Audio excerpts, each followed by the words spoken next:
ప్రత్యక్ష హోదాకి పోరాటం చేస్తా అన్నవాడు ఈరోజు పాపం ప్రతిపక్ష హోదాని అడుక్కునే స్థాయికి దిగజారిపోయావు నువ్వు జగన్ రెడ్డి. అడుక్కుండంలో కూడా అంత కొవ్వెందుకు నీకు, అంత బలిపెందుకు? అందుకే కదా నిన్ను ప్రజలు ఆఖరికి నీకు ప్రతిపక్ష హోదా కూడా వద్దురా బాబు, పక్కకు పో, నీ వల్ల రాష్ట్రానికి నాశనం తప్పించి నువ్వు ఏ హోదాలో కూర్చున్నా రాష్ట్రానికి నాశనం, వెళ్ళి ఆ పక్క రాష్ట్రాల్లో తగలబడి ఇక్కడ వద్దు అని చెప్పేసి గెంటేసింది. మళ్ళీ పోటుగాడంటే ప్రతిపక్ష హోదా ఇస్తేనే అసెంబ్లీకి వస్తాడంట. అసెంబ్లీకి వచ్చి ఏం బీకేవో లాస్ట్ 5 years ఏం ఓడబీకారు? అధికార పక్షంలో ఉన్నప్పుడు మీరు ఏమన్నా ఓడబీకింది ఉందా? అందులో బూతులు తిట్టుకోవడం తప్పించి మళ్ళీ మీ దండుపాల్యం బ్యాచ్ అంతా వచ్చి రాజ్యాంగబద్ధంగా విలువలు ఇలాంటి పెద్ద పెద్ద మాటలు మాట్లాడొద్దండి, జనాలు చొప్పు తీసుకుని కొడతారు.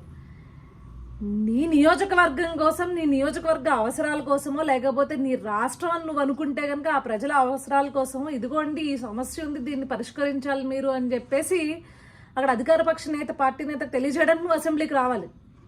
అంతేగాని అసెంబ్లీ సెషన్స్ అసలు స్టార్ట్ అవ్వకముందే, డిస్కషన్ స్టార్ట్ అవ్వకముందే వెనుజూపు వెనక్కి పారిపోతుంటే నువ్వేం మొగోడు స్వామి, నాకు అర్థం కాదు. మళ్ళీ రాయలసీమలో పుట్టాను పులి అని చెప్పేసి ఎలివేషన్స్ వేసుకుంటావేంటి?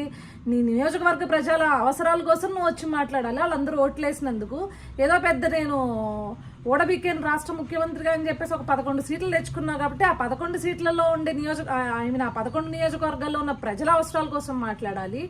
లేదు అంటే నువ్వు రాష్ట్రానికి పెద్ద రిప్రజెంటేటివ్ అని ఫీల్ అవుతూ ఉంటావు కదా.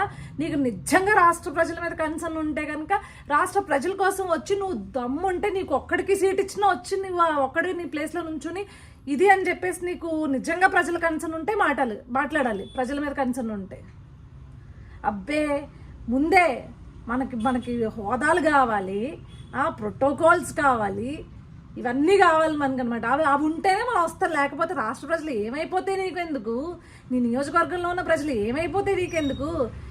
ఈ పదవులు లేకపోతే ఈ ప్రోటోకాల్స్ అనుభవించడానికని ఓట్లేసింది కాదు కదా. రాష్ట్ర ప్రజల కోసం లేకపోతే రాష్ట్ర ప్రజల తరపున ఏదైనా గొంతు వినిపిస్తావేమో అని చెప్పేసి నేను నమ్మి నీకు ఇంత అని చెప్పేసి ఓట్లేశారు. ఇదండి ఈ పెద్ద మనిషి అసలైన నిజస్వరూపం. ఇతగాడికి పదవులు, ప్యాలెస్లు, ప్రోటోకాల్లు, మరి పీతో మొదలయ్యే వాటి మీద ఎంత వ్యామోహం ఏంటో అర్థం కాదు. ఇలాంటి ఉండి దర్పాలు, అధికార దర్పాన్ని ప్రదర్శించడానికి మాత్రమే సీఎంలు అవడం కోసమో లేకపోతే అధికారం కోసమో వెంపర్లాడతాడు తప్పించి ఎప్పుడూ కూడా ప్రజల పక్షాన అయితే నిలబడిన పరిస్థితి లేదు. అది మనకు కనిపిస్తూనే ఉంది. ఇలాంటి వాడిని ఇంకొకసారి నేను ప్రజల కోసం రాజ్యాంగబద్ధంగా ప్రజల కోసం నేను నిలబడతాను, మాట్లాడతాను అని అంటే ముందు అసెంబ్లీకి వచ్చి మా కోసం మాట్లాడండి అని అడగండి.